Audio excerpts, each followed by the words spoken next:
Hello students, this is our second chapter, The Sound of Music, Part 1. Evelyn Glennie, Listen to Sound Without Hearing It.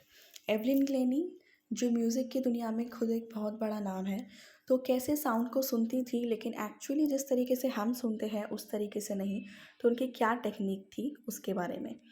तो ये कहानी थोड़ी सी flashback में शुरू होती है कि एक स्टेशन का सीन है और एक लड़की है जो 17 साल की लग रही है, पतली सी है, लेकिन जिसको देख के ये लग रहा है कि ये ट्रेन जो आ रही है उसके वाइब्रेशन से समझ रही है कि ट्रेन इसके नज़दीक आ रही है।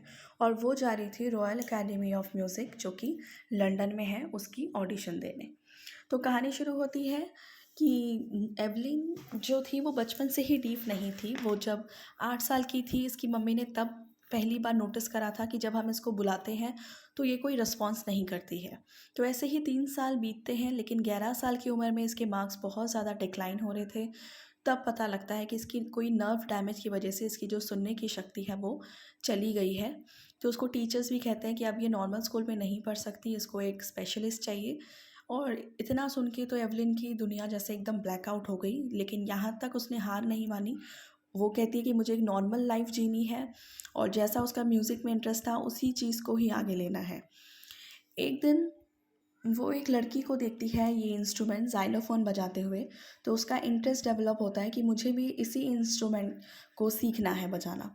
बहुत सारे टीचर ने तो पहले डिस्करेज कर दिया कि तुम सुन ही नहीं सकती हो तो तुम इंस्ट्रूमेंट नहीं बजा सकती, म्यूज़िक कैसे तुम आगे लेके जा सकती हो। लेकिन एक तबला टीचर या ड्रम टीचर थे उनके, वो उसके अंदर जो उसकी प्रतिभा थी उसको पहचानते हैं और कहते हैं कि मेरे साथ आओ, मैं तुम्हें 2 टोन बजाता हूँ। तो वो एक हाई टोन बजाते हैं। जब वो हाई टोन बजाते हैं तो एवलिन के वेस से ऊपर वाइब्रेशन होता है, जब लो टोन बजाते हैं तो वेस से नीचे वाइब्रेशन होता था। तो इस तरीके से प्रैक्टिस करने के बाद उसने म्यूज़िक को महसूस करना सीखा और 16 साल की उम्र में तो उसने पूरा यूके का टूर कर लिया था। उसका एक पूरा ऑर्केस्ट्रा था, वो उसमें गाना गाती थी। धीरे धीरे वो सोलो परफॉर्मेंस करने लगी और वो जो ऑडिशन देने जा रही थी royal academy of music London में, तो वहाँ वो हाईएस्ट स्कोर लाती है। और 3 ईयर वहाँ म्यूज़िक प्रैक्टिस करने के बाद, बहुत सारे अवार्ड जीतने के बाद वो अब मल्टी म्यूजिशियन कहलाती है, क्योंकि वो 1000 से ज़्यादा म्यूज़िक प्ले कर सकती है।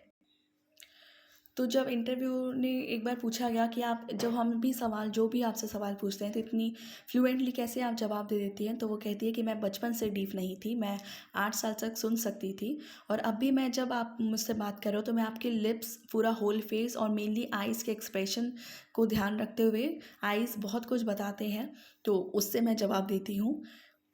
और एवलिन बहुत सारे फ्री कॉन्सर्ट भी करती थी हॉस्पिटल, प्रिजन्स में जाके। जो उसके जैसे लोग हैं उनको, वो जो फीमेल्स हैं उनको वो म्यूज़िक भी सिखाती थी। और जेम्स ब्लेड नाम के व्यक्ति हैं, वो इनको कहते हैं एक्स्ट्राऑर्डिनरी, कि एवलिन हमारे लिए एक इंस्पिरेशन है, इसको देख के हम अपनी जो ताकत है उसको पहचान सकते हैं। तो ये थी इनकी स्टोरी।